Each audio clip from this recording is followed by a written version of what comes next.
Gagata tayo ng tulingan guys, 2 piraso lang to. Ayan. Ito yung mga panghalo natin. Gagata tayo ng tulingan mga kabi.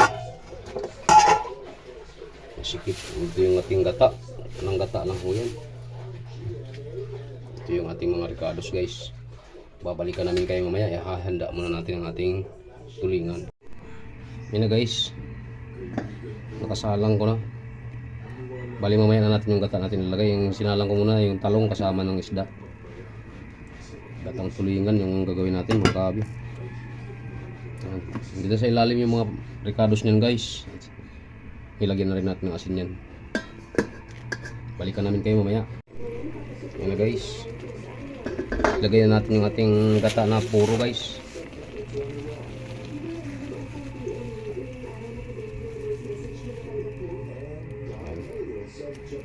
Hirap pag walang kameraman mga kabi.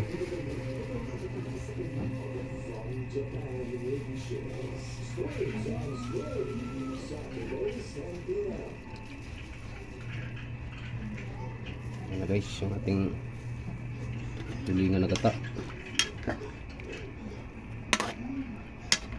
Kunting-kunti lang ito mga kabi. Luto na to.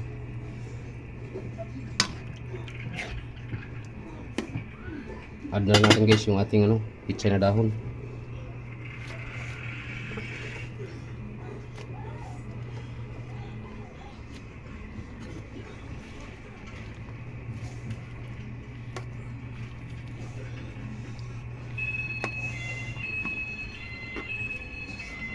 Takpan lang natin kunti mga kabi. Babalikan namin kayo mamaya. Luto na to. Babalikan natin mga kabi. Ayan na guys. Yun. Luto na yung ating gatang tulingan mga kabi.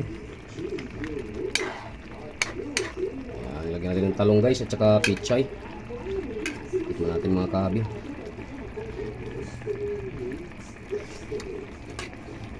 Okay, sarap na. Maraming salamat sa inyong pagsubaybay mga kabi. Pa-share and follow na lang po. Ayan siya guys paghahamog. Paglapit natin. Ayan.